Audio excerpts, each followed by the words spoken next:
atau disebut juga dengan doktrin Alkitab. Nah, dalam buku teologi sistematika disebut ajaran tentang Alkitab. Jadi bibliologi ini masuk dalam sistematika, ya. Jadi kalau kita belajar tentang rumpun dari teologi, kita ketemu dengan pertama itu biblika, baru sistematika, baru historika, baru pratika. Nah, itu tidak bisa langsung pratika tanpa biblika, tanpa sistematika, dan tanpa historika. Nah, ini penting sekali untuk kita belajar tentang firman Tuhan dulu. Dari ini dasar dari apa yang kita pelajari. Nah, dalam sejarah terbentuknya Alkitab perlu diketahui, asal kata Bible itu berasal dari kata Latin, yaitu Biblia. Juga berasal dari bahasa Latin abad pertengahan, ya. Nah, bahasa Latin akhir dan juga dari kata Yunani koine itu bentuk tunggalnya adalah biblion. Nah, kata Latin dari abad pertengahan, ya. Jadi kata Latin dari abad pertengahan ini, Biblia itu merupakan singkatan dari Biblia Sacra atau kitab suci yang juga diterjemahkan dari bahasa Yunani, ya, atau Biblia Tahagia. Sementara Biblia dari bahasa Yunani dan Latin akhirnya bentuk jamak atau netral. Secara gender itu disebut dengan bibliorum, ya. Ya, saudara, dalam bahasa Yunani terkenal dengan gender, ada maskulin, ya, ada feminin, ya, yang secara bertahap dianggap sebagai kata benda feminim atau tunggal, bibliae. Dalam bahasa Latin abad pertengahan kemudian diserap sebagai bentuk tunggal dalam bahasa daerah setempat di wilayah Eropa Barat. Nah, sedangkan dalam bahasa Indonesia kata Alkitab berasal dari bahasa Arab, Alkitab, yang berarti buku atau kitab, ya. Al itu Allah, kitabnya Allah, ya. Kata Biblia sendiri secara harafiah berarti kertas atau gulungan naskah, yang kemudian digunakan sebagai kata yang umum untuk menyebut buku atau kitab, ya. Itu cara tentang kitab, ya. Nah, pentingnya kita mempelajari bibliologi apa? Untuk mengetahui dan memahami Alkitab dengan baik, benar, dan tepat. Karena banyak pandangan-pandangan yang muncul tentang Alkitab. Ada yang berpendapat bahwa Alkitab adalah berisi firman Allah, atau Alkitab adalah sebagian dari firman Allah. Bahkan ada juga sebagian dari Alkitab tidak relevan lagi di zaman sekarang. Itu menurut pandangan mereka. Sebagai orang Kristen yang percaya bahwa Alkitab adalah firman Allah, kita harus memberi fakta atau bukti bahwa Alkitab adalah firman Allah. Memang kalau kita lihat hari-hari ini, ada begitu banyak orang-orang yang mencoba untuk memutarbalikan kebenaran Alkitab. Ada yang bilang palsu lah, ada yang bilang Alkitab itu adalah tulisan dari budaya zaman Perjanjian Baru, Perjanjian Lama itu budayanya orang Yahudi, lalu Perjanjian Baru itu budayanya orang-orang yang hidup pada zaman Yunani, ya, dan mereka mencoba untuk mematahkan itu.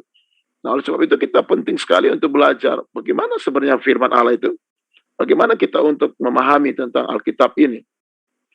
Nah, kita lihat selanjutnya bahwa Alkitab itu, Alkitab Kristen terdiri dari 39 kitab Perjanjian Lama dan 27 kitab Perjanjian Baru, sehingga dia berjumlah total 66 kitab.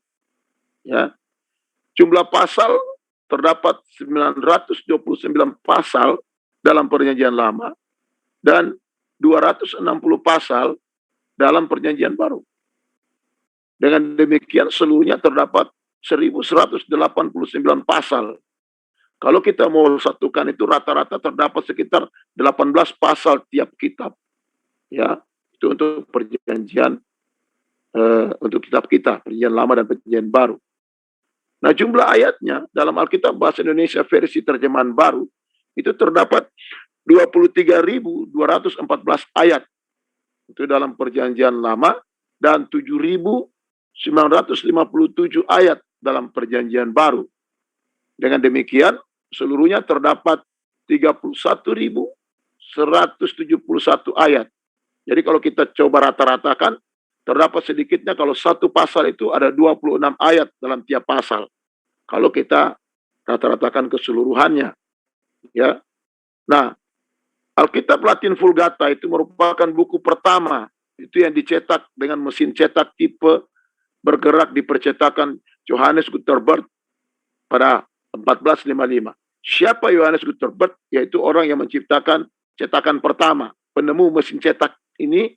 Ya, dia mempercepat penyebaran Alkitab di seluruh dunia secara gratis ya.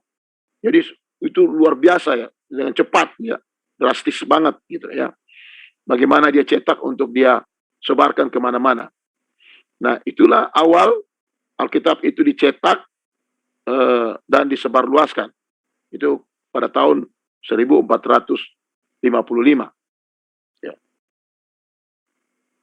Pasal dan ayat, ya, naskah asli tidak mengandung penomoran pasal dan ayat. Jadi pada awalnya Alkitab itu tidak ada pasal dan ayatnya. Pada awalnya tidak ada penomoran pasal dan ayat yang sekarang terbiasa digunakan kita sekarang ini pada zaman modern ini. Ya, dulu tidak ada.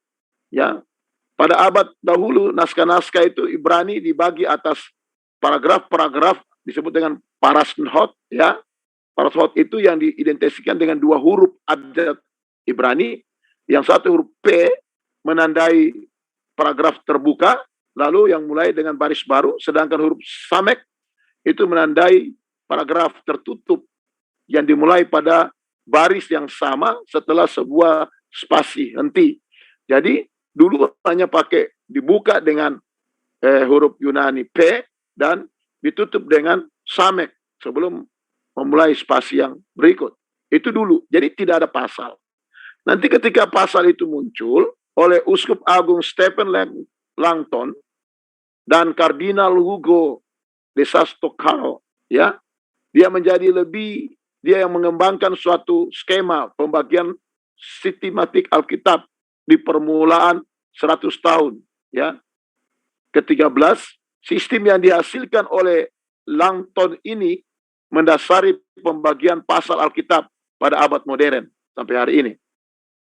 Lalu orang pertama yang membagi pasal-pasal Perjanjian Baru atas ayat-ayat, yaitu ahli Alkitab dari Ordo Dominikan asal Itali, Santi Pagini, itu pada 1541. Tetapi sistemnya tidak pernah dipakai, ya, tidak pernah dipakai di lapangan, tidak pernah dipakai.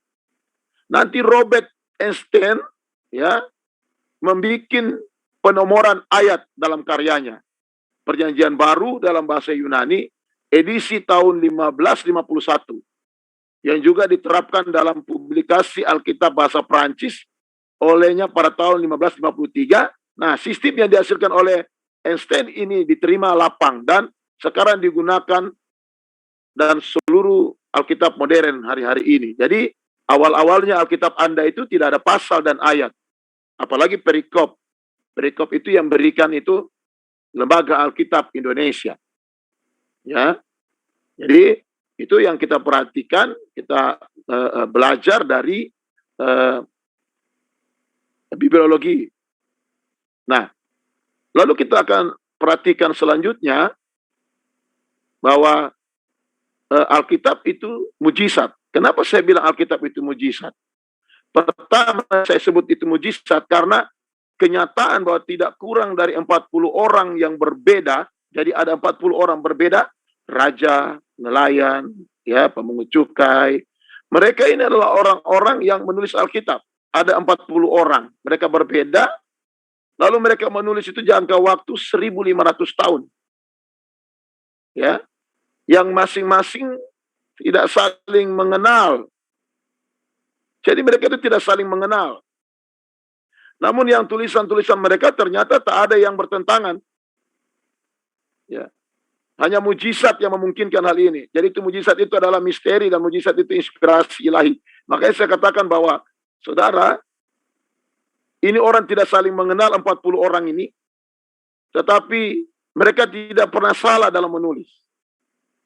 Ya. Kenapa mereka tidak pernah salah dalam menulis? Karena inspiratornya itu satu, yaitu Roh Kudus. Biar tahun berganti tahun, waktu berganti waktu, tetapi Roh Kudus tidak pernah berubah, kan Allah tidak pernah berubah, gitu. Ya, misalnya kita lihat Musa menulis 1400 sebelum Masehi. Dia menulis kitab Kejadian, Keluaran, Imamat, Bilangan, Ulangan, dan Ayub. Lalu Yosua menulis tahun 1350 sebelum Masehi. Itu Yosua. Lalu Samuel, Nathan, dan seterusnya. Jadi itu semuanya berbeda dalam penulisan tahunnya. Ya. Tetapi yang luar biasanya itu mereka bisa seirama. Mereka bisa menarik benang merah yang sama kepada satu pribadi, itu yang namanya Yesus. Kalau satu orang yang menulis satu kitab, saudara, lalu tidak salah, nah itu wajar. Kenapa? Dia cuma satu orang. Tapi kalau 40 orang yang menulis dalam waktu yang berbeda, tahun yang berbeda, tidak saling kenal, lalu membangun satu rumah yang namanya Alkitab, yang satu bangun pondasinya, yang satu bangun tiangnya, langsung jadi Alkitab di tahun-tahun berbeda. Mereka membangun satu rumah namanya Alkitab, itu namanya luar biasa, itu mujizat namanya. Tetapi kalau satu orang doang yang membangun, itu biasa, itu bukan mujizat. Udah satu orang yang bangun lagi, saudara, dia cuma dengar dari sahabat-sahabatnya, banyak salah lagi. Ya. Yang satu bilang bahwa orang Nasrani itu sahabat Nabi, yang satu bilang orang Nasrani itu kafir, halal darahnya. Ini aneh kan? Jadi beda jauh. Jadi kalau kita bicara kitab kita ini luar biasa, apa yang Tuhan nyatakan dalam kehidupan kita sebagai orang percaya dengan memberikan kitab ini. Jadi kalau kita perhatikan di sini, ini tahunnya berbeda semua. Saya coba mencatatnya ini. Yosea ya 750 sebelum Masehi, Yesaya 700 sebelum Masehi, Yunus 700 sebelum Masehi, Mika 700 sebelum Masehi, dan itu berbeda semua ya. Lalu sampai kepada Markus 50 Masehi, Yakobus 45 Masehi. Ya. Kitab Wahyu 90 Masehi, makanya Wahyu ada di atas ini. Ya, bukan di akhir. Itu berbeda. Semua ini mereka berbeda, tapi mereka menulis pesan itu yang luar biasa. Itu saling berhubungan. Ya, makanya saya katakan bahwa Alkitab itu mujizat. Penulisannya aja mujizat. Penulisannya aja luar biasa. Orang meragukan Alkitab itu adalah firman Allah, keterlaluan. Gitu loh. Ya. Itu karena kalau kita lihat di kitab-kitab tetangga kita pun menulis tentang kitab kita kan. Ya, bagaimana bisa saudara bahwa kita harus mengikuti pemahaman mereka sedangkan kitab kita duluan hampir 600 tahun baru muncul dia. Gimana cerita? Kita sudah ada sebelum mereka muncul. Ya nggak bisa. Tetap kebenaran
perang suku itu ada. Saudara menyerahkan keluarganya untuk di penjara, ada itu air sama. Bapak, kok kitabnya bisa?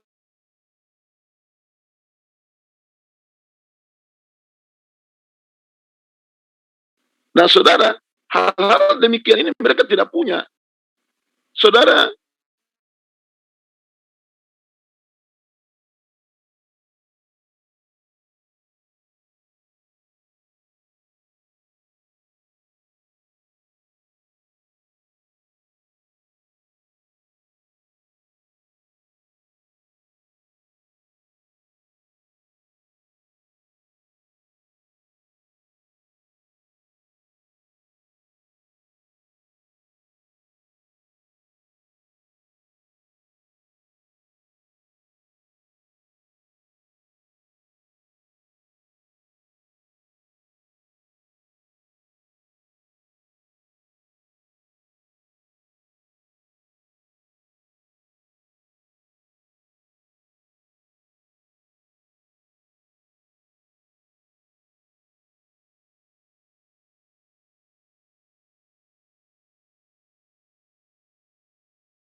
kalau Anda bawa Alkitab, mau habis baterai kayak mau apa, tidak akan habis, tinggal ambil lilin.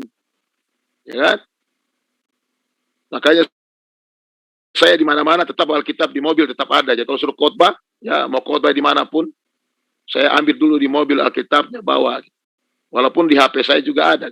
Kalau di HP saya cuma pakai untuk meneliti saja, untuk melidiki firman. Ya, kenapa saudara? Karena penting sekali kita untuk membawa kebenaran itu dalam hal apapun, karena itu benar-benar kitab dari Tuhan. Nanti kita akan lihat. Nah, perkembangan kanon dalam penyusunan Alkitab. Jadi Alkitab itu tadinya dia hanya satu tulisan dalam di kulit binatang, manuskrip yang ada, itu ada tulisan-tulisan juga yang ditulis dalam papirus. Lalu ketika kitab-kitab itu digabungkan, maka terjadi disebut dengan pengkanonan. Nah, saya beritahu Anda, dari daftar orang yang menulis Alkitab tadi di atas, dapat kita perbuat selama beribu-ribu tahun, mereka menulis itu, perbuatannya selama beribu tahun, mulai dari tahun 1400 sebelum Masehi, hingga 45 Masehi. Jadi Anda lihat penulisannya itu. Berapa ribu tahun. Ya. Agar menjadi suatu kitab yang utuh, maka diadakan kanonisasi. Kanon ini sendiri juga termasuk dalam sejarah penulisan Alkitab. Nah, kanon berasal dari bahasa Ibrani ganeh, yang berarti batang gelagah. Ya. Atau sejenis alang-alang itu ya. Dan pada tahun berikutnya Gane ini sendiri mengandung beberapa arti, yaitu tukang batu, tukang kayu, dan tukang pengukur. Namun orang pada zaman sekarang lebih menyebutnya sebagai pedoman ataupun norma dalam menjalankan hidup. Itu Gane, ya, yang disebut oleh orang Ibrani atau kanon. Ya. Lalu kita lihat di situ beberapa kanon yang ada dalam sejarah penulisan Alkitab. Antara lain, ada kanon Yunani. Nah, pada masa ini Alkitab yang digunakan ialah Alkitab Perjanjian Lama, yang di dalamnya terkandung makna doa Bapa kami. Nah, isi dari Alkitab pun masih dalam bahasa Yunani, yang disebut dengan Septuaginta. Ya, jadi Septuaginta itu kitab yang dipakai oleh orang-orang Yahudi tadinya dalam bahasa Ibrani diterjemahkan ke dalam bahasa Yunani. Ya, itu pada abad ketiga sampai abad kedua sebelum Masehi. Yang kitab suci pada kanon ini diterjemahkan oleh 70 orang Yahudi. 70 orang Yahudi diterjemahkan ke dalam bahasa Yunani. Makanya itu disebut dengan Septuaginta atau 70. Ya. Nah, saudara, pada masa itu para nabi diperintahkan untuk menerjemahkan Alkitab yang ditulis pada tahun 1400 sampai 400 sebelum Masehi. Ya. Proses penjelmaan Alkitab, penerjemahan Alkitab itu dilakukan secara terpisah. Jadi mereka itu dipisah. Ya, setiap nabi menerjemahkan isi Alkitab di negara tempat tinggal masing-masing. Jadi dipisah mereka. Sehingga penyusunannya, kalimatnya 50% bisa berbeda kalau kita perhatikan. Karena kalau mereka dipisah dalam mereka untuk menerjemahkan Alkitab itu, pasti nanti berbeda karena mereka tidak sama-sama duduk. Tetapi faktanya unik, saudara. Ya, hasil dari terjemahannya sama persis. Bahkan tanda titik dan komanya sama. Luar biasa, gitu loh. Padahal mereka berbeda dalam mereka untuk menerjemahkan Alkitab itu. Makanya ada lagu GPDI yang sangat terkenal itu. Tiap perjanjian dalam Alkitab, tiap pasal ayat baris ku punya, ku berharap cintanya Allah, tiap perjanjian Allah ku punya. Kayaknya zaman sekarang sudah nggak tahu lagu itu kan. Itu lagu Orde Lama. Ya. Kalau sekarang ya sudah lain kali. Ya. Kalau sekarang berfirmanlah Tuhan. Ya, nah kalau dulu lagunya gitu-gitu. Ya, perjanjian dalam Alkitab begitu. Ya. Nah, saudara dikasih dalam Tuhan, itulah mengapa Alkitab itu sangat mempengaruhi banyak kehidupan manusia karena dia benar firman. Ya. Dia benar firman. Saya ketemu orang-orang yang bertobat. Salah satunya yang bertobat itu adalah Amran Amri. Saya ingat dalam satu kaset yang saya pernah ikut, saya pernah dengar.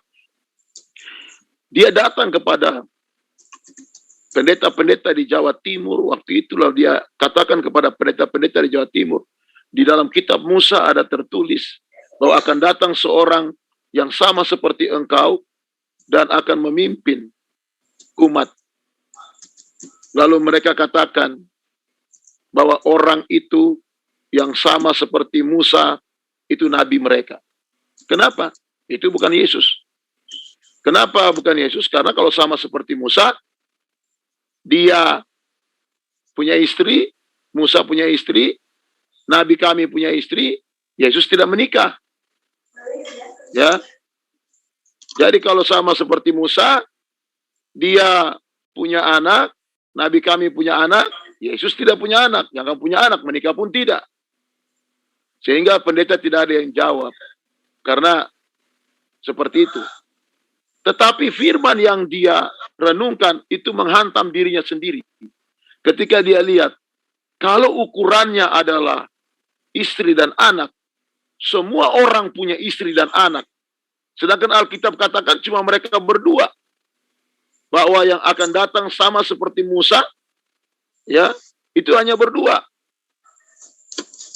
Ciri-cirinya hanya dua. Kalau ciri-cirinya punya istri dan anak, berarti semua manusia itu juga sama dengan mereka. Dia sendiri bingung, saudara. Dia yang bertanya, dia bingung. Baru mulai dia bilang, oh iya, waktu Musa lahir, dia mau dibunuh lalu dihanyutkan. Waktu Yesus lahir, juga dia mau dibunuh.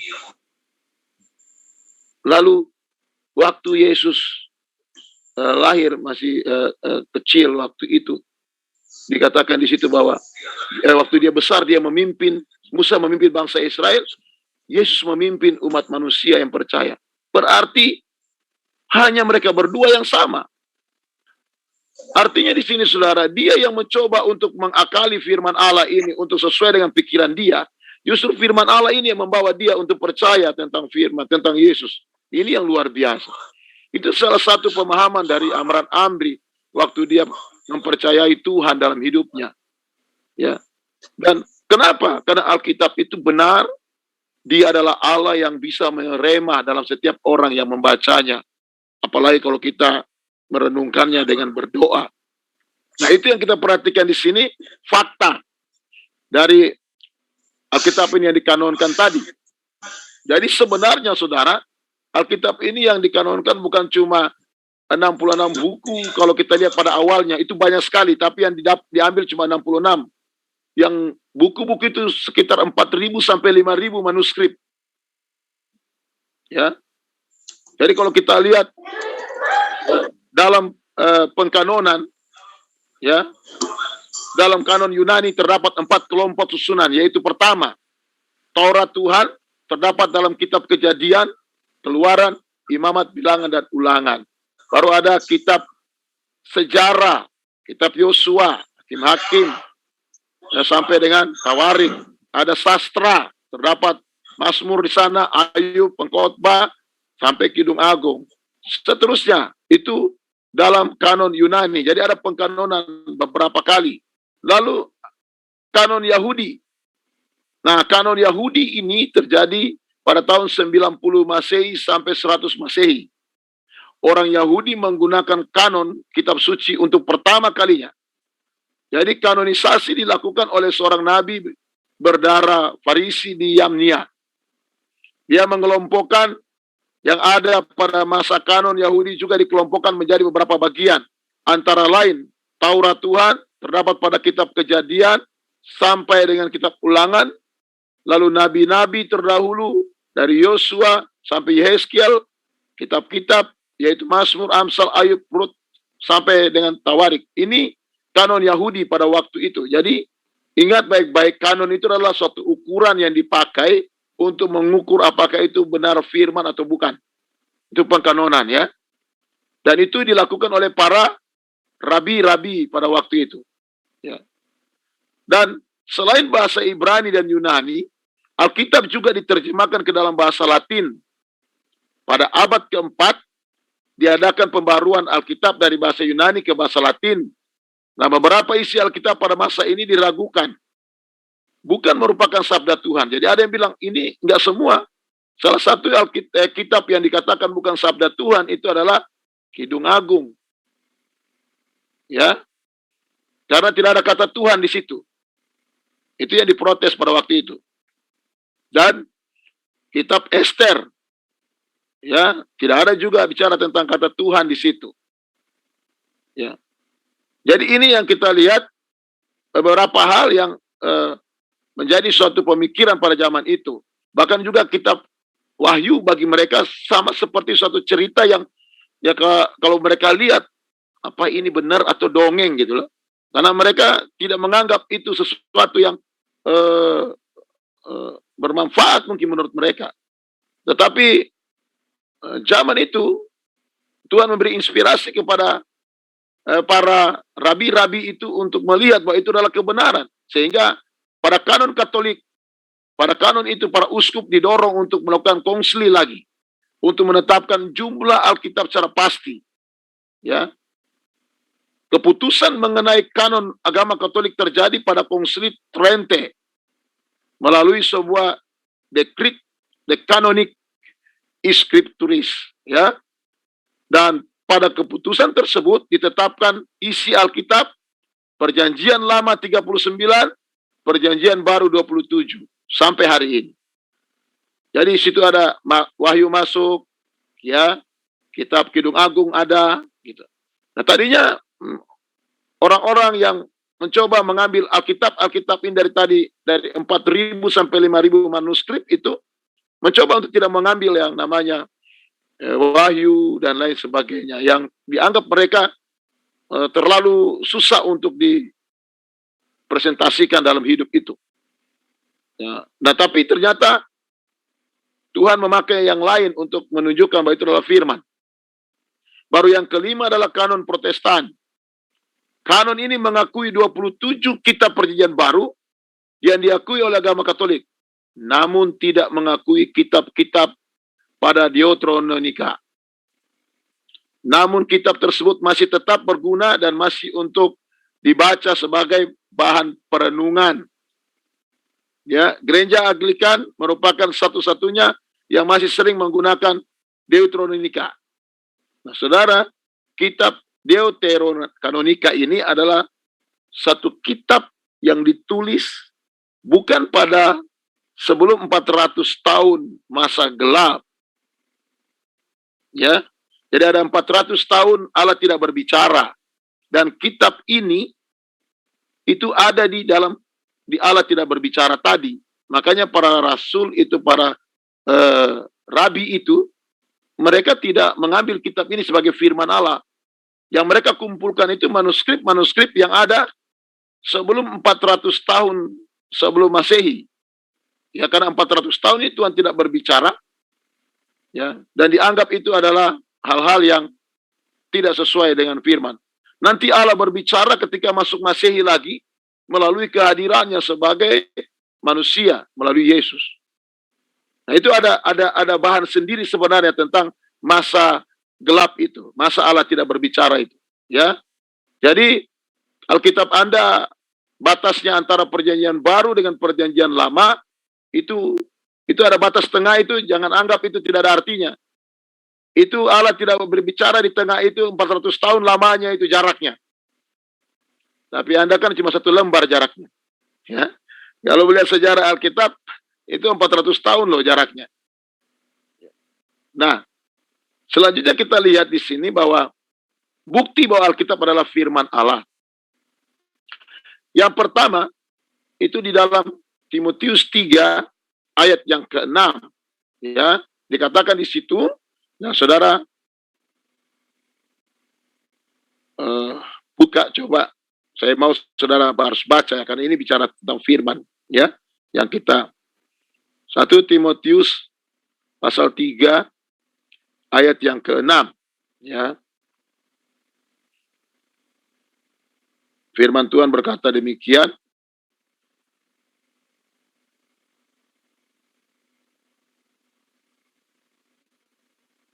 Oh, sorry. 2 Timotius ya, saya salah baca. Yang pertama 2 Timotius 3 ayat yang ke-6. Dia bilang begini.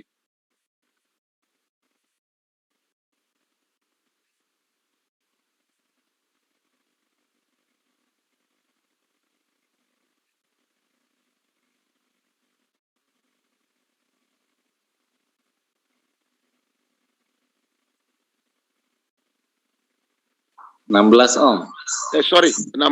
Sorry. Ya. 2 Timotius 3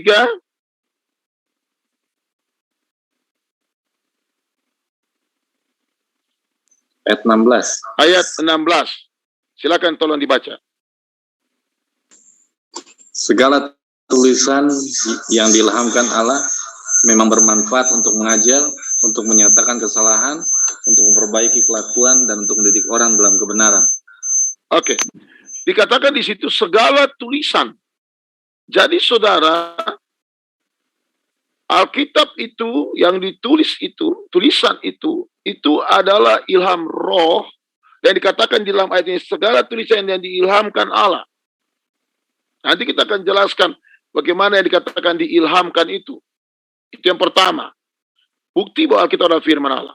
Yang kedua, dikatakan di dalam 2 Petrus 1, ya, kita lihat di situ 2 Petrus 1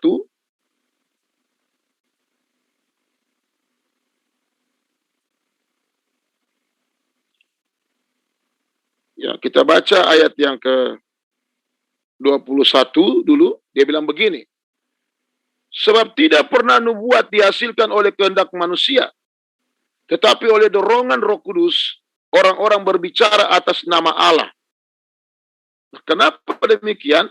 Karena ada rekayasa manusia dalam ayat 20 itu, ya. Jadi Roh Kudus membimbing penulis untuk menulis Alkitab. Jadi bukan rekayasa manusia. Seperti ayat 20 bilang, yang terutama harus kamu ketahui ialah bahwa nubuat-nubuat dalam kitab suci tidak boleh ditafsirkan menurut kehendak sendiri. Nah, munculnya paham-paham, munculnya doktrin-doktrin baru karena diterjemahkan sendiri maksud kebenaran itu. Sehingga muncul paham-paham baru, ya teologi-teologi yang modern akhir zaman ini. Akhirnya teologi tersebutlah membuat menjadi munculnya pengajaran dalam jemaat yang mengacaukan jemaat, pikiran jemaat. Sehingga seringkali muncul pemberita-pemberita yang menyampaikan seperti kebenaran. Saya suka bilang begini, saudara, jangankan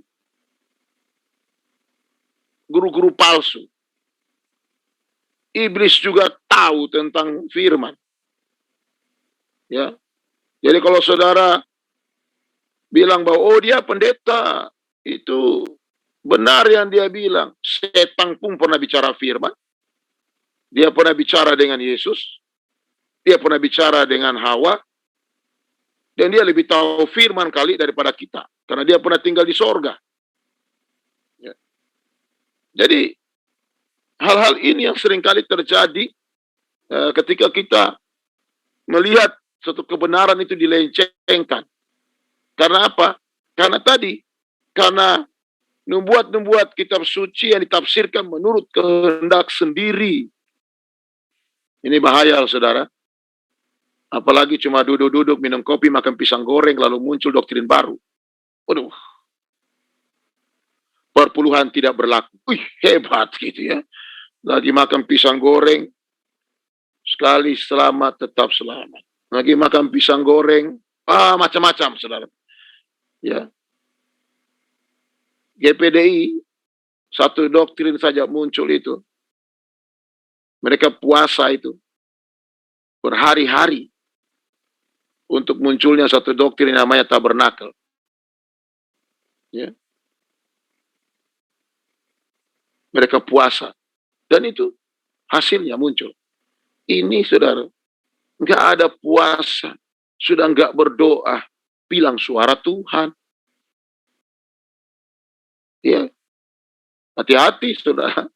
Ya, banyak yang seperti itu. Kalau itu udah jadi biasa, repot. Jangankan bicara Alkitab, saudara. Bicara Roh Kudus aja banyak yang lata. Ya, sebelah sana. Ya, lama-lama sebelah situ. Sandal-sandal, oh semua sudah gabung. Ya kan? Lata. Satu waktu, saudara, saya waktu tahun 2000 itu, saya pernah 1 tahun gabung dengan Betani Manyar Sindaru. Dan saya belajar song leader pertama kali itu di sana. Ya. Lalu satu waktu ada retreat pemuda, remaja.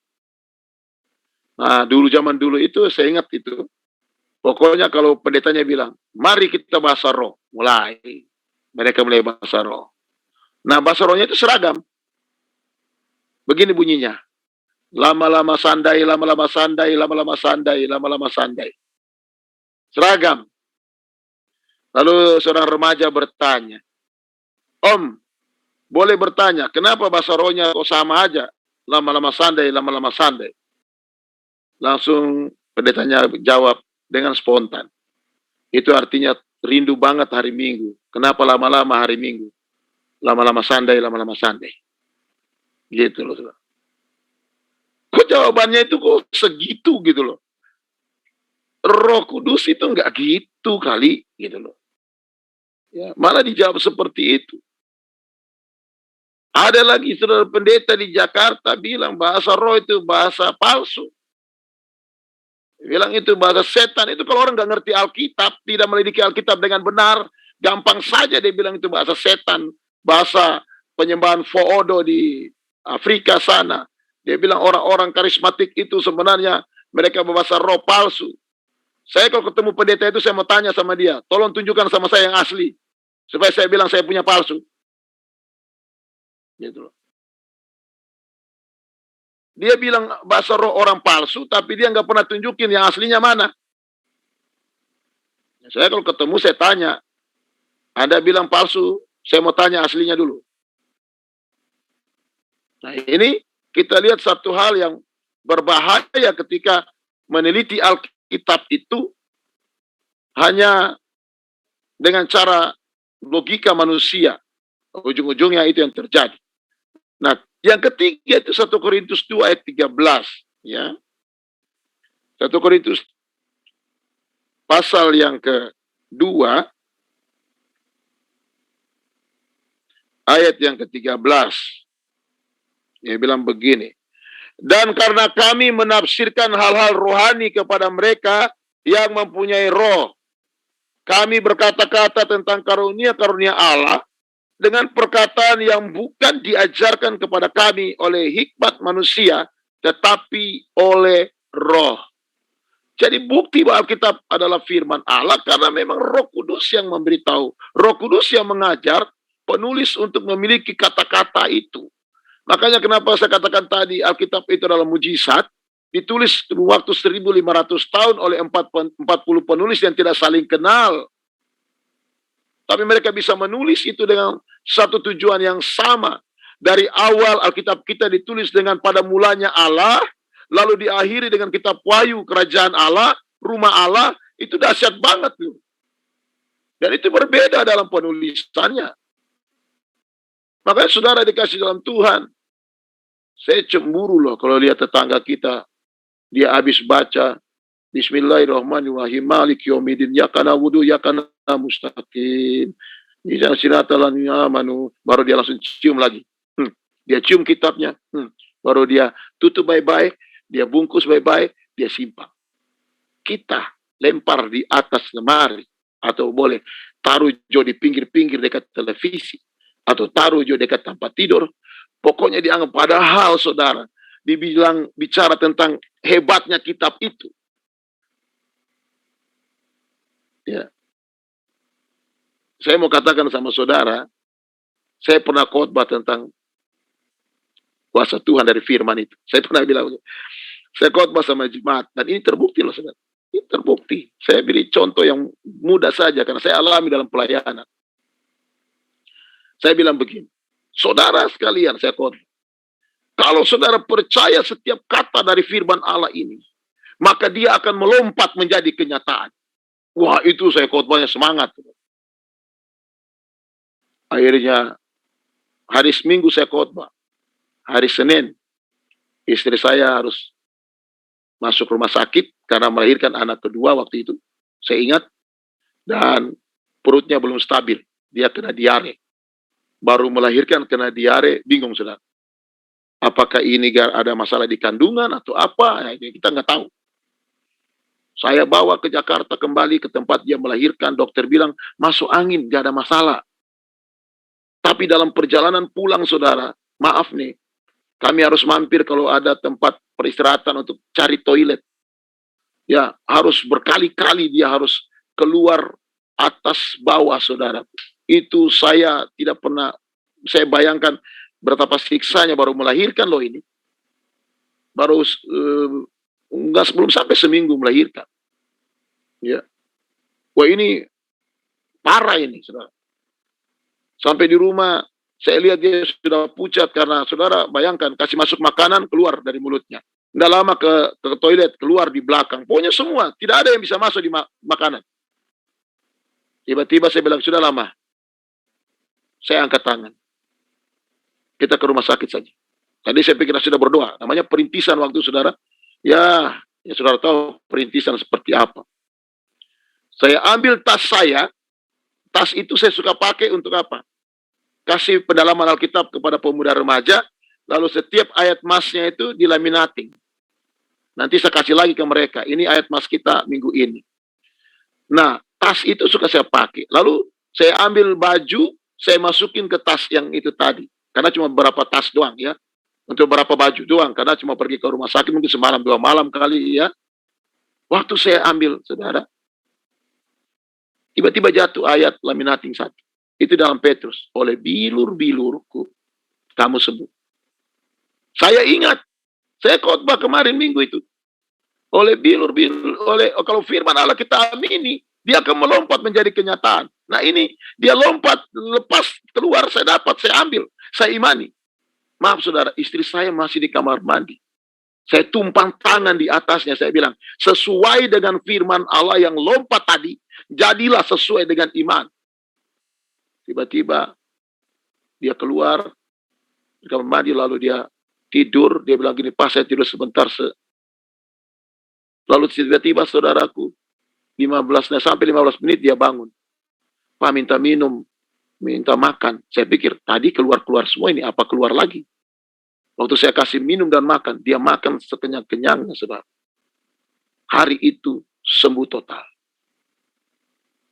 Lalu saya bilang begini, bagaimana caranya? Namanya kita akan tanya, saudara. Bagaimana caranya? Selesai Bapak berdoa, waktu saya tidur itu seperti ada satu tangan yang kuat itu memutar semua dalam perut saya. Lalu tiba-tiba berhenti dan sembuh. Anda lihat? Benar kan? Alkitab itu adalah firman. Diimani, dia akan melompat menjadi kenyataan. Semua yang ada Alkitab benar terjadi.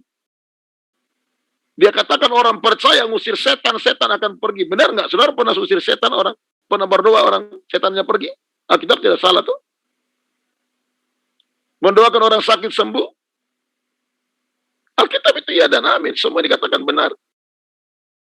Jadi selain dari ketiga ayat di atas itu yang menguatkan bahwa Alkitab adalah firman Allah, bahan yang langsung dari Allah pun mendukung. Ya, kita lihat ulangan 9 ayat 10 dia bilang begini. Ya. Ulangan pasal 9 ayat yang ke-10.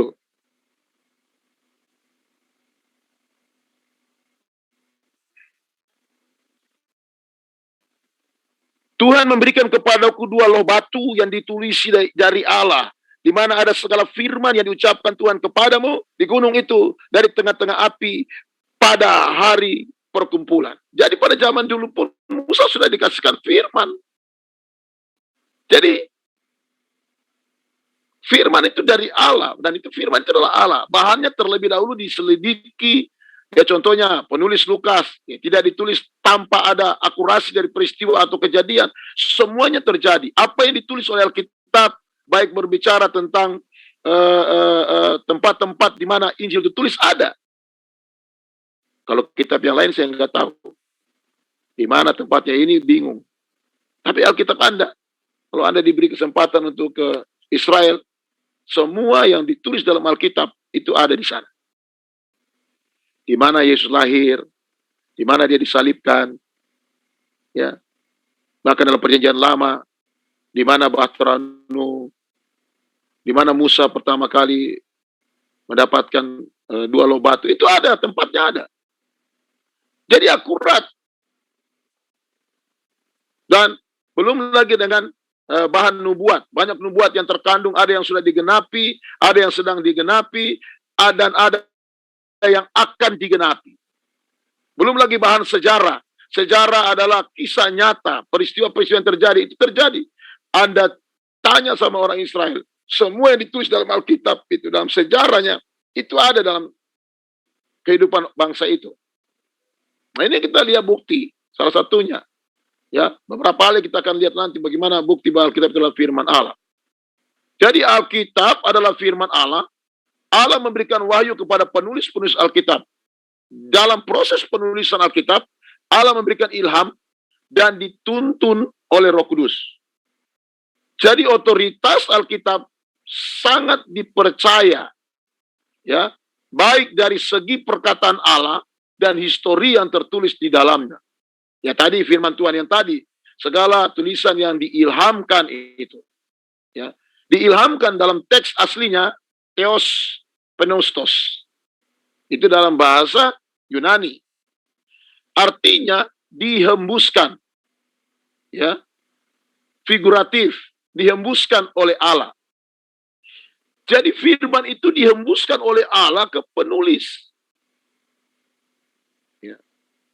Itu ilham namanya. Jadi kalau kita baca secara letter gini, segala tulisan yang dihembuskan oleh Allah memang bermanfaat. Nah, gitu loh, saudara. Ya. Dihembuskan oleh Allah. Dalam kata Yunani disebut dengan theos pneustos. Ya. Jadi, sumber Alkitab itu adalah Allah. Karena nafasnya Allah. Makanya firman Allah itu disebut Allah juga karena kehidupan Allah adalah firman itu. Alkitab itu adalah benar-benar firman Allah. Nah, ini yang penting untuk kita lihat. Ini bukan ide manusia atau penulis Alkitab yang dipilih oleh Allah, bukan. Tapi ini idenya dari Allah langsung. Bahkan tadi kita sudah baca 2 Petrus 1 ayat 20-21. Yang terutama harus kamu ketahui ialah bahwa nubuat-nubuat dalam kitab suci tidak boleh ditafsirkan menurut kehendak sendiri, sebab tidak pernah nubuat dihasilkan oleh kehendak manusia, tetapi oleh dorongan Roh Kudus orang-orang berbicara atas nama Allah. Kata dorongan dalam bahasa aslinya adalah pero. Nah, itu yang terlihat. Ya. Ada dorongan, kata dorongan adalah pero, artinya memimpin. Jadi, mendorong dan menuntun, itu pero dalam kata dorongan. Jadi, Roh Kudus yang mendorong dan menuntun orang berbicara atas nama Allah. Kata yang paling cocok sebenarnya dalam konteks ayat ini adalah menuntun. Jadi Roh Kudus yang menuntun setiap manusia, setiap penulis, setiap firman Allah yang sudah diwahyukan kepada penulis. Ya. Jadi Roh Kudus yang menuntun. Itu dalam bahasa Yunani, pero. Nah, pasti Anda sering mendengar pengkhotbah berkata, setiap hamba Tuhan harus punya pewahyuan.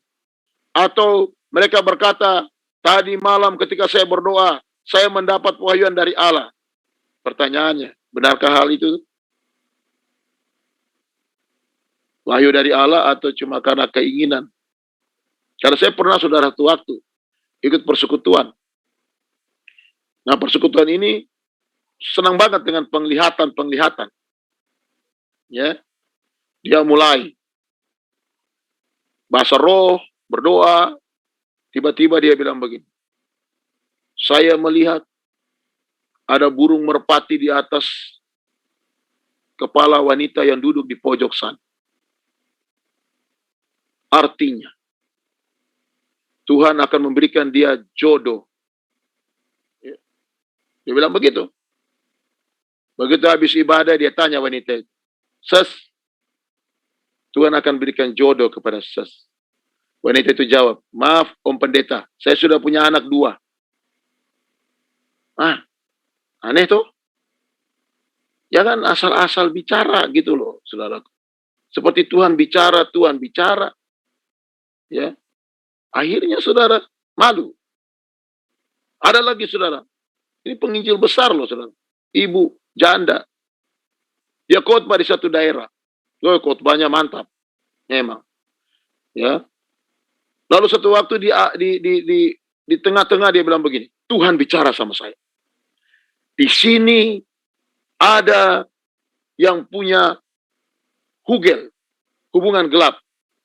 Wah, ini Tuhan bicara, mantap nih, ya. Nah, di situ ada tua-tua sidang, saudara. Tua-tua sidang itu memang orangnya apa ya? Humanis, saudara. Jadi suka senyum.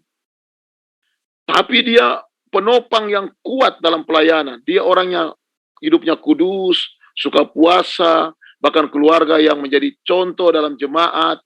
Cuma memang kalau dilihat orang, dia suka senyum. Nah, mungkin ibu si pengkhotbah ini karena dia janda, dia pikir ini hamba Tuhan ini senyum-senyum sama dia ini, senyum-senyum mau gitu loh. Ini tua-tua sidang ini. Akhirnya dia memunculkan satu, Tuhan bicara kepada saya. Bapak itu, dia punya hugel. Hancur saudara. Itu bapak itu orangnya dihormati, dihargai, dia hidup benar, menjadi contoh di jemaat, dia punya malu luar biasa. Akhirnya yang terjadi apa saudara? Tidak terima keluarga bapak ini, lapor polisi. Untung gak dipenjara itu pendeta. Untung dikasih ampun. Hanya dibilang jangan sembarang menebak. Ya. Anggap suara Tuhan, suara Tuhan. Bahaya saudara. Suara hantu kali bilang Tuhan. Ya. Hati-hati loh, saudara. Atas nama Tuhan, wahyu, pewahyuan. Ini bahaya sekali. Nanti kita lihat, benar gak masih ada wahyu atau tidak? Nah, itu yang sering pembahasan yang kita akan lihat nanti. Ya. Saudara tahu membedakannya. Ya. Nah, pewahyuan. 3 terminologi Alkitab. Pertama itulah pewahyuan. Pewahyuan itu adalah proses pemberian firman Tuhan kepada penulis Alkitab. Jadi ketika firman itu diberi kepada penulis Alkitab, ya, atau disebut pewahyuan, pewahyuan hanya diberikan kepada penulis Alkitab, bukan kepada yang lain. Jadi pewahyuan itu hanya diberikan kepada penulis Alkitab. Itu disebut wahyu. Lalu yang kedua adalah pengilhaman.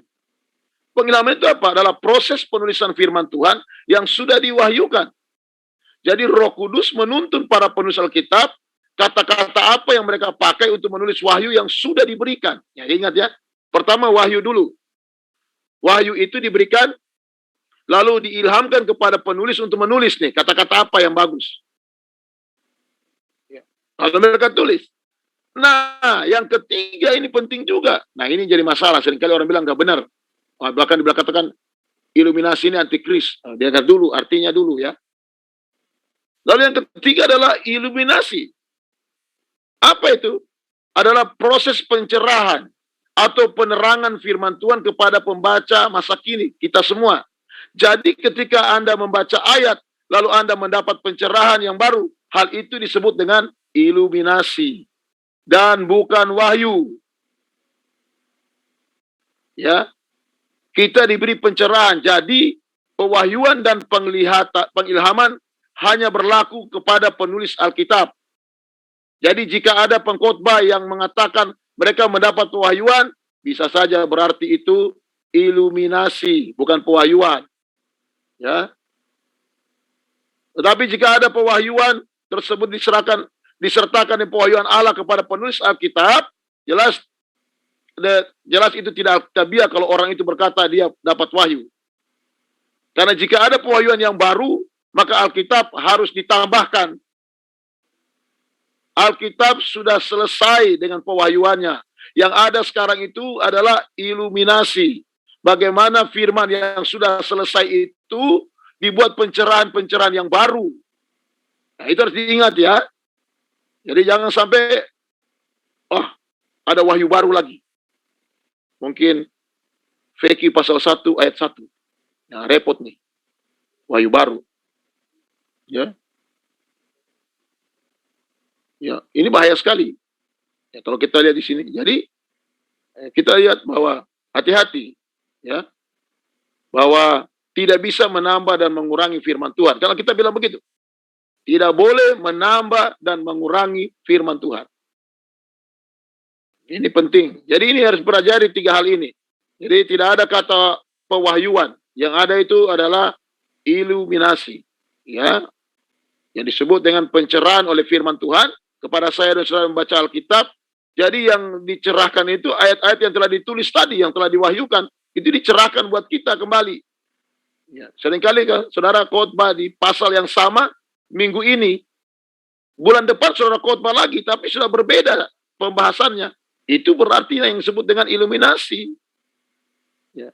Nah, jadi penting untuk kita lihat kalau kita bicara tentang hal ini. Nah, pandangan kalangan liberal tentang inspirasi. Pandangan teologi liberal secara khusus terungkap dalam penyataan Alkitab berisi firman Allah. Ini menyarankan bahwa Alkitab juga berisi sebagian perkataan manusia. Karena dia bilang berisi. Saudara, kalau Alkitab berisi firman Allah, berarti ada yang bukan firman. Ini bahaya. Bahwa manusia memilih mana yang firman Allah dan mana yang bukan firman Allah. Nah, ini orang-orang pandangan liberal seperti itu. Oh, ini firman, ini bukan. Ini bahaya. Kalau kita belajar teologi atau lebih lagi meningkat ke dalam, itu kalau saudara tidak punya dasar yang kuat, akan gugur iman saudara belajar. Ya. Tapi di sini kita melihat bagaimana pemahaman-pemahaman itu. Jadi orang-orang liberal, Alkitab itu berisi firman Allah. Saya kalau lagi ngajar di sekolah Alkitab atau di teolog, saya cuma akan tanya dulu. Kalau di sekolah Alkitab saya suka saya tanya. Kalau di teolog kan kebanyakan kan yang jadi mahasiswa itu apalagi di tempat saya mengajar sekarang ini, tidak semua Pantekosta. Ya, ada yang lain. Jadi, mereka juga punya pemikiran yang berbeda dengan kita. Tapi kalau di sekolah-sekolah kita Pantekosta, saya tanya, menurut kamu Alkitab itu firman Allah atau berisi firman Allah? Kalau dia bilang berisi firman Allah, saya bilang keluar, jangan ikut saya, jangan ikut pembahasan saya. Ya, karena itu berbahaya. Dia akan kritik Anda dari awal sampai akhir Anda ngajar. Nah ini yang seringkali terjadi dalam cara pandang kita terhadap firman Allah. Ya. Lalu yang kedua, pandangannya ortodoks tentang inspirasi. Secara singkat, pandangan ini adalah penyataan. Alkitab menjadi firman Allah. Jadi Alkitab menjadi firman Allah. Ini lain lagi, ini pandangan dari Karl Barth. Pandangan ini mengajarkan ada banyak kesalahan manusia dan ketidaksempurnaan di dalam Alkitab. Tetapi Alkitab menjadi firman Allah bila ia memilih menggunakan saluran yang tidak sempurna ini untuk memperhadapkan manusia dengan firman-Nya yang sempurna. Jadi dia bilang, manusia bisa salah. Menyampaikan firman Allah, bisa aja inspirasi dia yang ke sana. Nah, sebab itu saudara, penuhlah kita dengan Roh Kudus, supaya yang betul-betul kita sampaikan benar dari Allah. Firman Allah itu dari Tuhan. Saya suka dengan anak sekolah minggu itu. Baca kitab suci, doa tiap hari, doa tiap hari, doa tiap hari. Baca kitab suci, doa tiap hari kalau mau tumbuh. Itu yang betul. Ini baca kitab suci, makan pisang goreng, makan pisang goreng. Nggak pernah puasa, nggak pernah doa. Apalagi kalau mau khotbah tinggal buka, tanya Om Google lebih bagus. Langsung buka Om Google. Hari ini saya mau khotbah tentang ucapan syukur. Tulis, khotbah ucapan syukur. Keluar semua. Nggak usah lagi buka-buka Alkitab, so ada. Ini sekarang jadi pendeta YouTube, pendeta Google, banyak loh saudara. Sudah tidak berdoa lagi itu. Dia hanya meneguhkan saja. Tuhan teguhkan khotbah ini. Anda lihat hamba Tuhan zaman dulu, pionir kita, satu ayat ketika dia khotbah, orang bertobat semua. Ya. Zaman sekarang sudah 100 ayat kita khotbah, satu orang pun belum tentu bertobat. Kenapa? Karena firman Allah itu cuma seperti satu ilmu dalam pikiran kita. Bukan lagi Allah yang kita bicarakan ini. Kita sedang bicarakan tulisannya saja. Tidak pernah firman Allah itu merema dulu dalam si pengkhotbah, baru dia bisa khotbah kepada jemaat. Tidak pernah. Ini bahaya banget. Dan ini yang terjadi hari-hari ini. Ketika kita menyampaikan firman Allah, bahkan firman Allah bisa dijual belikan loh. Satu gereja yang saya tahu, dia punya kecakapan khotbah pendetanya, tapi biasa-biasa saja. Tetapi jemaatnya banyak sekali. Bahkan termasuk seorang hamba Tuhan yang berlimpah.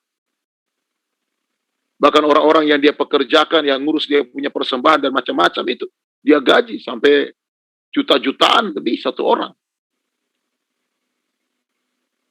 Kenapa mereka lakukan itu? Karena gereja itu seperti suatu pasar. Saya pernah S2 dulu dengan Pak Lim waktu itu kita. Ada satu dosen ngajar tentang memasarkan gereja. Saya bingung itu memasarkan gereja itu seperti apa. Gereja dipasarkan loh. Ya. Yang positifnya enak. Pasarkan gereja yang positif itu apa? Mungkin memberitahukan kelebihan gereja itu. Ya. Dengan yang lain, mungkin gereja ini soal firmannya begini, gereja ini firman Tuhan, pujian penyembahannya begini, mungkin begitu. Kalau yang positif nggak masalah. Yang negatifnya ini, memasarkan gereja dengan cara apa? Nah itu terjadi di mana-mana. Nah ini bahaya sekali saudara, dalam kita melihat bagaimana pandangan tentang firman itu, inspirasi kebenaran itu. Nah ini yang kita harus lihat di sini. Lalu pandangan demitologis dari Bultmann dan Niebuhr. Dia katakan bahwa Alkitab harus dibersihkan dari dongeng. Dia bilang Alkitab itu banyak dongeng di dalam. Ya, atau mit atau mitos. Agama supaya memperoleh arti yang sebenarnya dari kasih Allah yang memberi diri dalam Kristus. Jadi dia bilang di dalam Alkitab itu banyak dongeng-dongeng, ya, banyak mitos. Seseorang harus mencari di balik catatan sejarah dengan dongeng dan kesalahannya di Alkitab untuk menemukan yang super historis itu. Jadi Alkitab menjadi wahyu bila dengan penafsiran yang sebenarnya. Seorang diperhadapkan dengan kasih yang absolut yang dikemukakan dalam mitos atau kasih Allah yang tak mementingkan diri di dalam Kristus. Jadi bagi mereka bahwa Alkitab itu banyak menuliskan tentang mitos. Nah, ini yang bahaya sekali. Ya. Ini masalah, saudaraku, kalau Alkitab sudah dianggap seperti cerita dongeng, ya, kayak maling kundang gitu ya, dan lain-lain. Ini bahaya ini. Nanti cerita tentang anak yang bungsu itu, nanti dia bilang itu dongeng lagi kan. Nah, semuanya itu kan dibilang dongeng. Ya, bahaya. Nah, pandangan-pandangan konservatif. Pandangan konservatif adalah bahwa Alkitab adalah firman Allah. Nah, ini yang kita pegang. Namun di dalam kalangan konservatif, ada beberapa pendapat mengenai apa yang termasuk inspirasi itu. Jadi ada beberapa teori inspirasi konservatif yang seperti ini, teori imlah verbal. Nah, teori ini mengatakan bahwa setiap kata, tanda baca itu semua didikte Allah. Nah, ini kan kita pegang kan? Tiap pasal, ayat, baris. Kalau saya lihat itu waktu saya sekolah di Beji dulu, saya ingat Pak almarhum Theophilus Karunajaya. Dia bilang, koma dan titik dalam firman Allah itu adalah firman. Ketika saya baca ini, oh, ternyata konservatif ini. Ya. Karena dia bilang, tanda baca itu semua didikte Allah. Seperti seorang eksekutif mendikte isi surat kepada sekretarisnya. Ya, ini juga disebut inspirasi mekanis atau imla verbal. Mengimla, ya, di sekolah kita pernah bilang mengimla ya. Iya. Jadi kelemahan terbesar teori ini yaitu mengeluarkan kemungkinan adanya gaya pribadi dalam penulisan oleh penulis pilihan Allah itu. Jadi menurut dia, orang bikin koma dan titik itu ada artinya. Itu Allah yang suruh. Begitu orang-orang konservatif ini percaya bahwa Alkitab itu adalah firman Allah. Itu luar biasa meyakininya.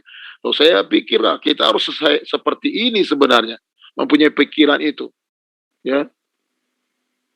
Ini penting sekali, saudara, untuk kita melihat bahwa hal-hal yang bicara tentang kebenaran firman itu adalah firman Allah itu sendiri, seperti Yohanes 1 ayat 1 itu. Jangan sampai hanya seperti suatu tulisan saja dan tidak pernah menjadi kehidupan kita sebagai para hamba Tuhan. Ini kita harus yakini itu. Ya. Nah, teori konsep diilhami, ini masih dari konservatif punya, ya. Dia katakan bahwa untuk mengatasi bahaya teori imla verbal di atas, ada yang mempunyai ide bahwa Allah memberikan pikiran-pikiran kepada orang-orang pilihan dan membiarkan mereka mencatat pemikiran-pemikiran ini dalam kata-kata mereka sendiri. Jadi yang diinspirasikan hanya pemikiran, bukan kata-kata. Ini juga yang disebut dengan inspirasi dinamis.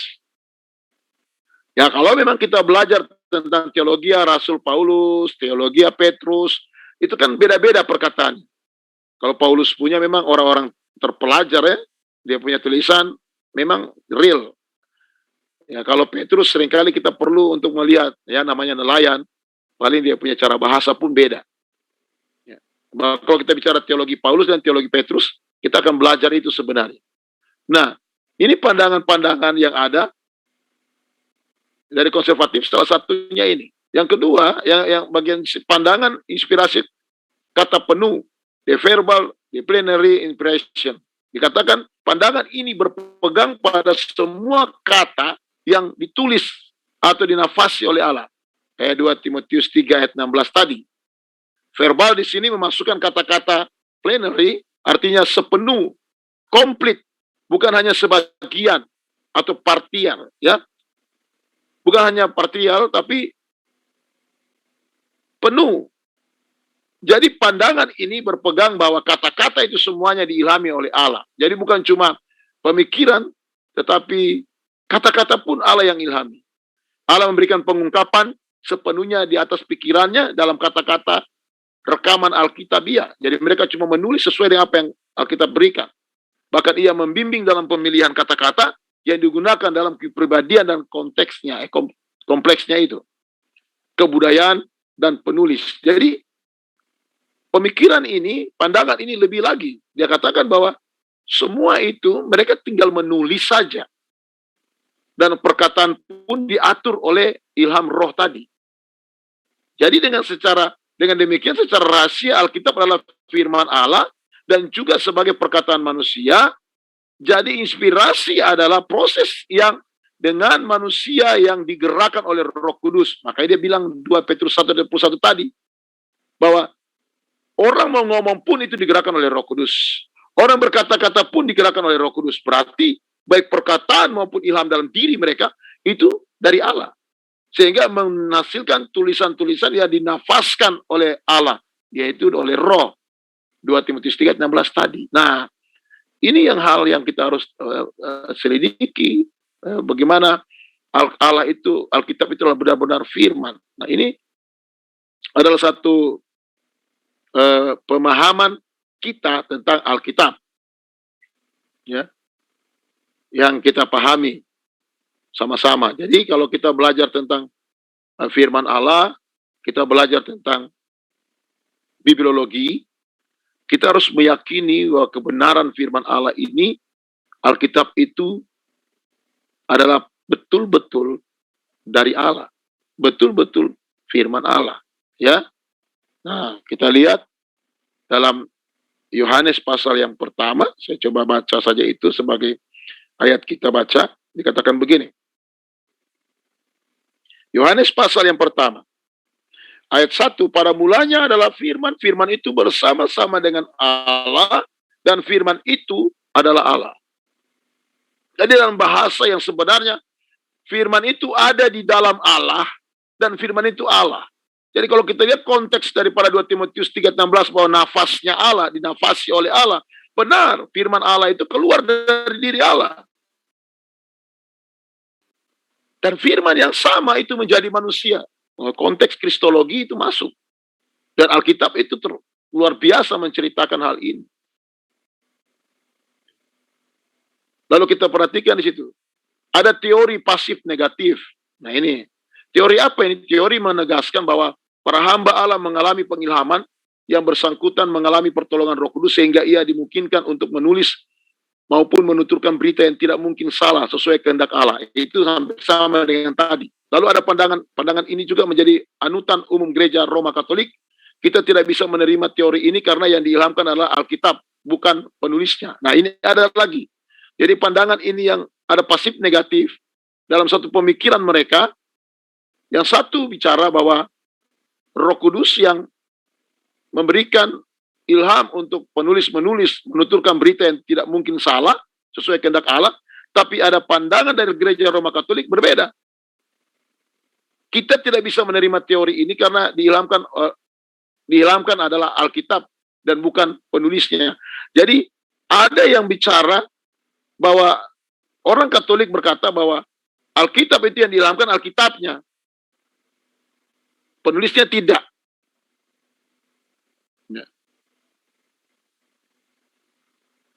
Jadi kalau begitu penulisnya nggak usah tulis lah, Alkitab muncul sendiri saja. Yang diilhamkan itu si penulis, lalu dia menulis Alkitab itu. Itu yang betul. Wahyu itu turun kepada penulis. Ilham itu muncul kepada penulis. Lalu penulis menulis. Ya. Kalau yang diilhamkan itu cuma Alkitabnya doang, bahkan penulisnya tidak, nah ini repot. Yang nulis siapa? Ya, ini pandangan-pandangan yang pasif dan negatif ya. Nah, ada teori dinamis. Teori ini digagas oleh F. Schleiermacher yang menjelaskan saat menerima pengilhaman, para penulis mengalami pembaharuan hati oleh Allah. Jadi dia bilang bahwa waktu penulis itu mau menulis Tuhan ubahkan dulu dia. Tuhan kuduskan dia. Sama seperti yang lahir baru kedua gitu. Jadi pengilhaman itu terjadi oleh kecakapan Roh Kudus yang diberikan kepada yang bersangkutan sesuai dengan jabatan sebagai penulis Alkitab. Jadi menurut dia, ini pemikiran dia bahwa penulis itu dikuduskan Allah dulu, Allah yang memproteksi dia untuk menulis. Jadi semuanya diatur oleh Allah. Ya. Maka dikatakan kian dekat dengan Kristus, tulisannya pun kian bisa dipercaya. Itu sebabnya tulisan para rasul lebih dapat dipercaya daripada tulisan gereja-gereja sesudahnya. Matius dan Yohanes lebih dipercaya daripada Markus dan Lukas. Itu terjadi perselisihan dari hal itu. Ya, tulisan-tulisan yang awal kan Matius dan Yohanes itu ya mereka adalah murid, ya. Juga Markus dan Lukas adalah murid, tapi penulis yang pertama adalah Matius dan Yohanes. Ya. Kita tidak menerima teori ini karena tak sesuai dengan gagasan Alkitab. Teori dinamis ini. Alkitab menunjukkan adanya orang-orang tak beriman seperti Bileam dalam bilangan, juga Kayafas dalam Yohanes, namun dipakai Allah untuk menyatakan kehendaknya. Jadi teorinya F. Schleiermacher ini tidak diterima karena dikatakan bahwa Roh Kudus yang merubah orang, pembaruan kepada orang, dan menurut mereka bahwa Allah tidak memakai seperti orang yang bernama Bileam, Kayafas, ya, dan lain-lain. Ya, ini yang kita lihat perbedaan dari pemikiran yang ada tentang pemahaman-pemahaman yang ada. Tapi saya melihat bahwa ada baiknya juga pemikiran dari Schleiermacher ini. Cuma perlu kita lihat mana sisi positifnya dan mana sisi negatifnya. Ya. Tidak semua orang berpendapat sama. Dan tidak semua pendapat itu bisa kita katakan jadikan suatu bahan dalam mengerti tentang biblika ini atau bibliologi ini. Ini penting ya, saudara, untuk kita lihat. Karena ini kita ketemukan nanti di mana-mana. Ketika kita mengajar atau kita berkhotbah, bertemu dengan orang-orang punya pemikiran berbeda dalam bicara tentang firman Allah. Ya, apalagi kalau udah bicara sejarah dan lain sebagainya. Nah, ini penting. Lalu teori organis ini, teori ini menempatkan para abdi berada dalam tangan Allah untuk menjadi alatnya. Itu digunakan istilah organis. Karena apa? Adanya gagasan-gagasan sebagai hidup organis tidak kaku, tidak terpaku. Ya. Keragaman para penulis sesuai dengan fungsinya, semua menyatu pada tujuan. Jadi, teori ini menjadi konsep yang ideal untuk diterima. Karena gagasannya yang tidak kaku, terpaku, maka abdi-abdi Allah ini tempatkan sebagai individu yang utuh dalam tangan inspirator, sang pengilham tadi, sesuai dengan kondisi masing-masing, baik itu latar belakangnya, talentanya, dan panggilan yang mungkin saling tidak sama mereka. Ada yang tadinya raja, ada pemungut cukai kayak Matius, ya, bahkan ada nelayan, tapi Allah memakai mereka dalam bahasa mereka, ya, berkarya sebagai alat dalam penyampaian berita ilahi, baik secara verbal maupun literal. Ya, itu yang kita lihat. Ya, jadi juga ada beberapa kebenaran dalam teori organis yang penting untuk diperhatikan. Salah satu yaitu bahwa sang inspirator bekerja dalam hati para abdinya melalui Roh Kudus, agar mereka siap menjadi alat dipakai untuk menyatakan kehendaknya. Jadi Allah memberikan gagasan-gagasan, mendorong si penulis untuk menyampaikan firman-Nya, baik secara verbal maupun literal. Ya, kita lihat dalam Matius tadi, Petrus, ya. Lalu ada teori organis, ini juga tidak mengabaikan kepribadian penulis. Mereka secara aktif meneliti dan menentukan tujuan tulisannya. Ya, Lukas 1 ayat 3. Dari dalam semua proses itu, Roh Kudus tetap memimpin dan bersangkutan. Ya, kita bandingkan dengan 2 Petrus 1 ayat 21. Jadi sebenarnya Alkitab itu betul-betul memberikan kepada kita pengetahuan tentang pribadi Yesus itu. Mulai dari kitab Kejadian sampai kitab Wahyu, tidak ada yang bertentangan. Oleh sebab itu kalau kita bicara tentang hal ini, dalam kita menyampaikan kebenaran firman, lalu ada yang mencoba mengatakan ini masih berlaku, ini tidak berlaku, itu bahaya sekali. Ya, itu berbahaya sekali. Maka orang-orang yang demikian harus bertobat, saudara. Ya, kami di bagian teolog, ya, ketika kami ngajar, mungkin Palim juga pasti alami itu, kita ketemu dengan orang-orang yang memang pemikiran mereka liberal, tidak percaya mujizat. Apalagi bicara Alkitab, bagi mereka Alkitab itu adalah sekumpulan-kumpulan dari pemahaman-pemahaman yang terjadi pada waktu itu. Dan bagi mereka itu bukan firman Allah seutuhnya. Belum lagi kita bicara Alkitab tidak pernah salah, ya, dan lain sebagainya. Kalau kita bicara begitu, ada lagi yang mulai bilang, mana mungkin, banyak juga kesalahan. Bahkan ada yang lebih lucu.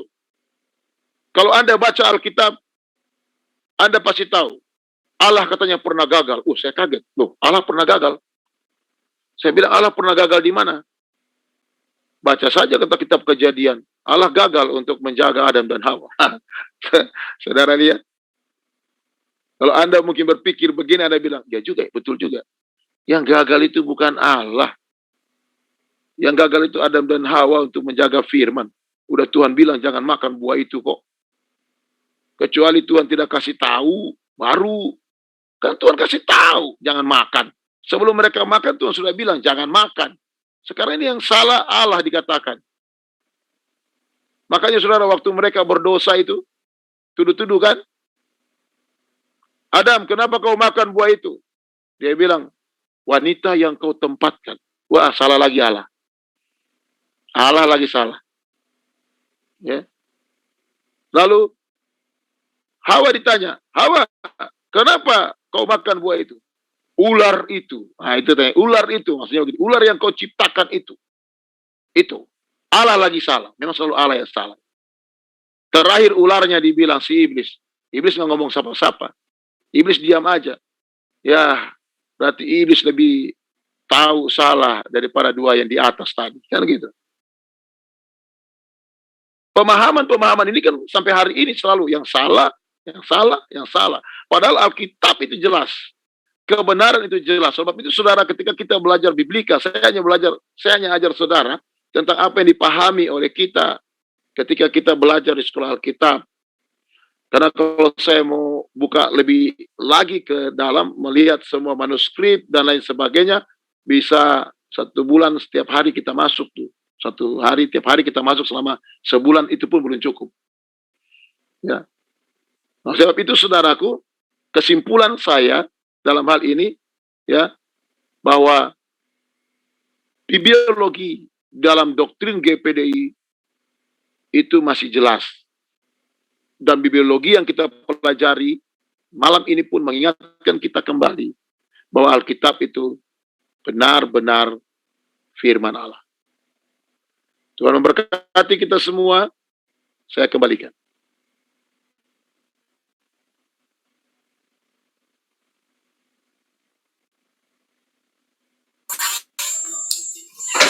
Puji Tuhan, terima kasih Bapak Pendeta Dr. Veki yang sudah memaparkan kebenaran firman Tuhan pada malam hari ini. Ada yang mau disampaikan Pak Lim untuk pengumuman yang akan datang? Saya persilahkan Pak Lim. Sebagai tambahan, kita sudah yang ke berapa? 15 ya? Yes, ya. Jadi tinggal 9 kali lagi, tidak lama lagi Pak. Untuk awal Mei atau minggu kedua kami rapat dan akan segera membuat draft untuk saudara-saudara semuanya. Dan kami sedang juga menyiapkan bahan diklat dan juga buku pedoman sakramen. Jadi mohon dukungan dalam doa supaya bisa terlaksana dengan baik. Dan kita harapkan kita punya pedoman sakramen tersendiri untuk Jawa Barat, dan kami akan cetak sesuai mandat Bapak Ketua Majelis Daerah, akan dicetak 200 buku, baik untuk materi diklat dan buku pedoman sakramen. Nah, itu yang akan diberikan kepada Bapak Ibu. Dan yang memang mengikuti diklat ini ya, kalau tidak mengikuti ya tidak, fotokopi aja, fotokopi. Saya kira itu. Bahkan untuk PowerPoint kami sudah berpikir untuk memberikan flash disk dalam bentuk flash disk. Jadi PowerPoint itu bisa digunakan, bisa dipakai untuk kita belajar kembali. Mana tahu nanti ada yang jadi dosen bisa dipakai untuk bahan ajar. Jadi kan itu bisa dipakai ya. Jadi saya kira itu saja yang dapat saya sampaikan dari Biro Pendidikan dan Pengajaran untuk Majelis Daerah Papua Barat. Nanti kami akan berikan informasi kepada Bapak Ibu kalau ada informasi yang penting buat kita semua. Tapi diklat tetap berjalan seperti biasa, tidak ada libur-libur ya, sampai nanti Lebaran pun tetap diklat, karena kita tidak Lebaran. Kecuali saudara ikut puasa ya, saudara Lebaran, saudara tidak ikut puasa. Jadi diklat jalan terus, tidak. Karena kami tadi rapat dengan Biro Dikjar, apakah Lebaran tetap diklat saja, kita kan nggak berlebaran. Kalau sudah silaturahmi kan ada waktu yang lain, nggak ada alasan untuk diklat saudara silaturahmi. Memang saudara berkunjung 24 jam itu ke tetangga, kan nggak juga gitu. Makanya kadang-kadang saya juga kalau ada alasan-alasan yang tidak masuk akal itu malas mau menjawab ya. Untuk tidak ikut diklat karena ini, karena itu loh. Diklat ini bukan baru jadwalnya, sudah diumumkan dari berbulan-bulan yang lalu. Jadi tidak ada alasan, ya mau inilah, ada yang bersihin got lah. Kalau bersihin got apa urusannya malam-malam dengan diklat? Itu kan nggak masuk akal itu. Ya, jadi ya masak buaya dikadalin. Istilahnya jangan bikin orang jadi bodoh. Jadi kalau tidak masalah sih, sudah tidak ikut diklat juga masalah, masuk surga juga. Kalau saudara taat. Saya kira itu saja yang dapat saya sampaikan. Tetap semangat ya Bapak Ibu, tetap eksis, tetap kita saling membangun dalam paradigma kita, dalam pemahaman teologi kita. Jadi kita terus semangat untuk belajar. Jadi boleh putus sekolah, tapi jangan putus belajar. Tetap. Tuhan memberkati, saya serahkan kepada Bapak Yosua. Tuhan berkati. Baik, terima kasih. Semua sudah saya screenshot dan absen, dan kita akan tutup. Saya minta Saudara Ramli untuk menutup di dalam doa. Ramli wilayah 15.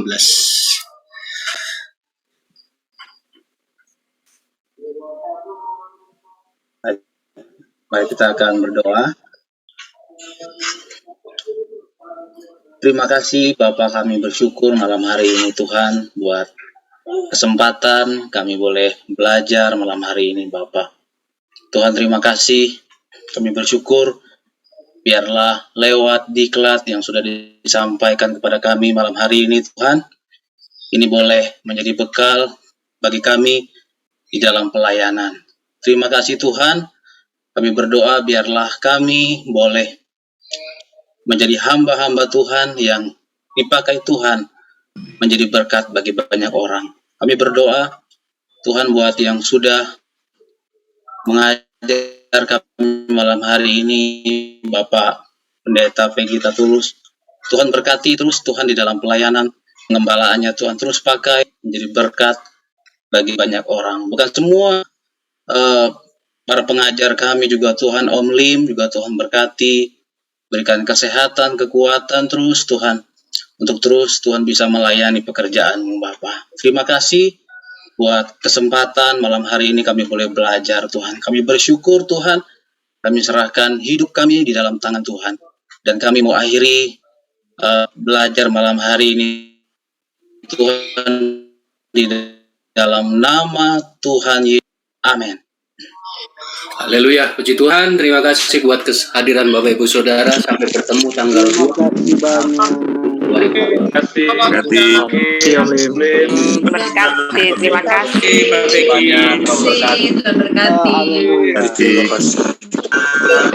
Terima kasih.